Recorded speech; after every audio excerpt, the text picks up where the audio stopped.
You're a product of the people that you spend your time with. And the choice of people is such a critical component of how we get to where we want to get in our life. This is a place where those who suspect they're innately wise, brilliant and powerful come to learn how to transform their lives, one cognition, one realization and one blinding flash of the obvious at a time. We are the innovators, the record breakers, the world makers and creators of all kinds. We supersede the suppressive worldview of mass ignorance and awaken the strength within. We are waking up to our innate secrets.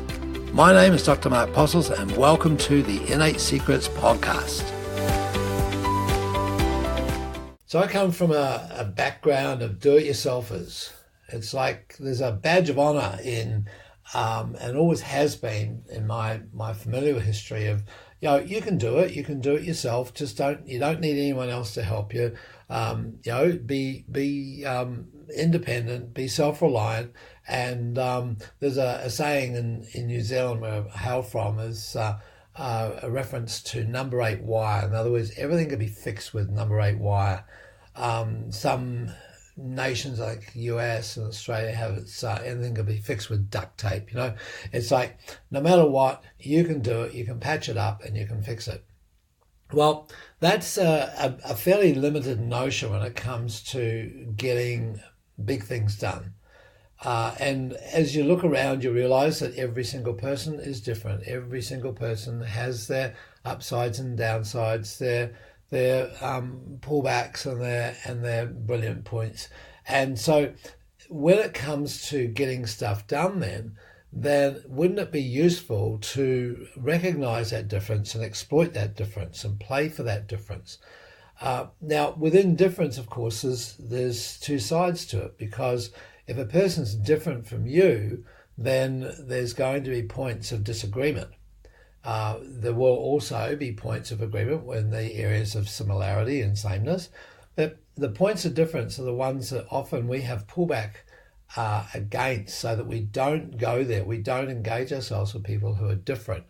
And that is a self-preservation thing. We're actually looking after our own self in that context and not wanting to be put into an awkward situation where we maybe have our vulnerabilities and our differences, and maybe our shadow is exploited or is shown to be for what it is. So the point on this is that we're sort of in a bit of a catch-22, because we do need others. We need others to do certain things regardless of how much we think we're independent.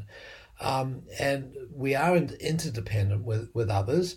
And at the same time, we have a drive towards connection with people. People do have a societal part of us that wants to get together, needs to get together. So there's a push-pull that takes place there. So we're limited when we're by ourselves, and we're enhanced when we're with others. So given that we do need each other, and in fact, if we start to look at it from a more metaphysical viewpoint, we are each other. We're all part of each other, and we are interdependent. And if you've taken the time to observe the relationship that you have with other people, beyond the physical, beyond the geographical, that you think of things and they think of things at the same time, or you think of them and they call you, and so forth. There's a connection there. And so within the innate model, we know that there's nothing missing. It's all there, and that we have because the artifact of our brain is we have a polarized position on things, and so we have this identity of who we are and what's right and what's wrong and how the things should be and what others should be doing as well, and that's not necessarily another person's viewpoint. So if I can do X really well, then who can do the Y? Who can do a part that I'm not particularly good at doing, or maybe have no interest in doing? And so, I can do, say, quadrant 1 really well.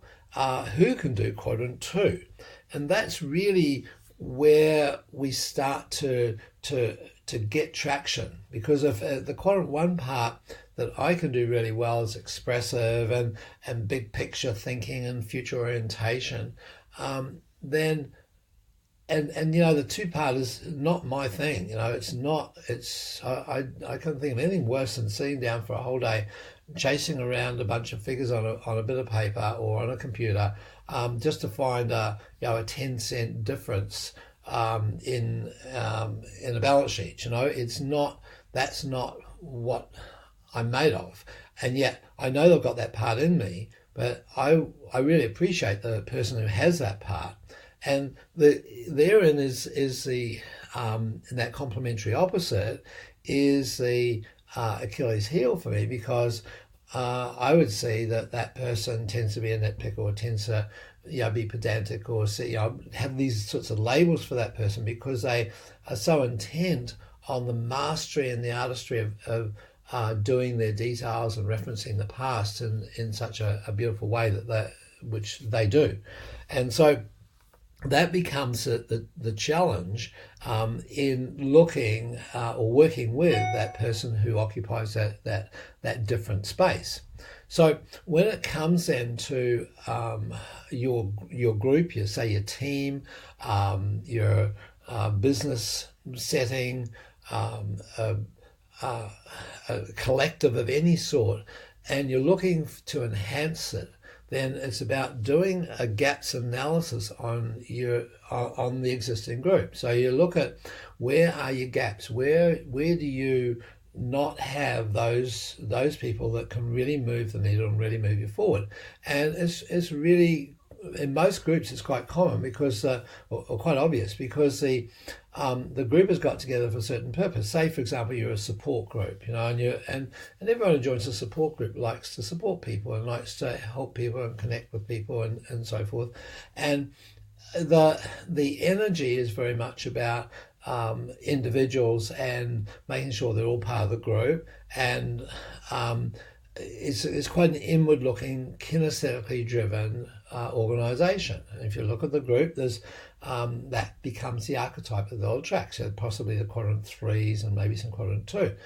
So the quadrant 4 part is going to be missing in all probability, and that's why you typically see a support group not really kicking it out of the park on a financial level or making a big mark on society in terms of political level, because it's not the nature of people in support groups.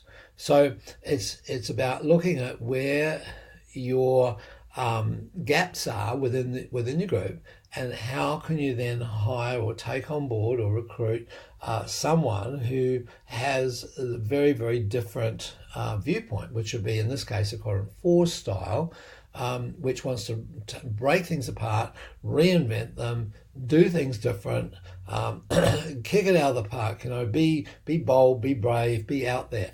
And every bone in the quadrant 3 part's body starts to shiver when they hear that sort of a talk or see that sort of proposal. That's exactly what would take that organisation to the next level.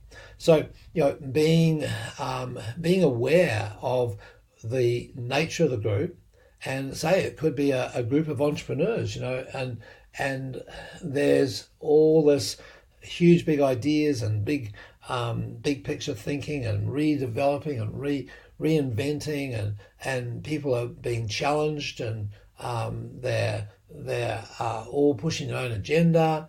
And when you look at that group and say, well, you know what, we do a gaps analysis, and we find that there's very little either organisation in the group or connection and camaraderie. So from a supportive nature. So the pastoral and the fiduciary would be possibly people that you'd be taking on board, people who look after that quadrant 3 part or quadrant 2 part, because it brings some humanity back into what would otherwise possibly be a very individual-driven,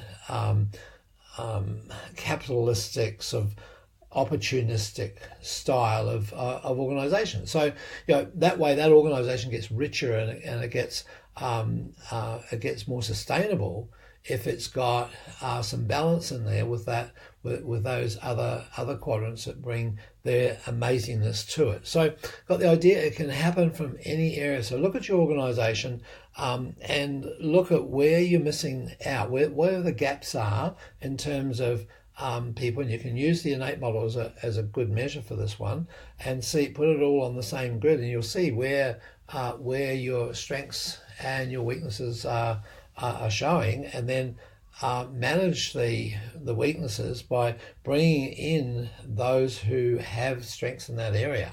And by doing that, then you're allowing yourself the opportunity to have a greater insight, greater perspective, and a much more effective organisation.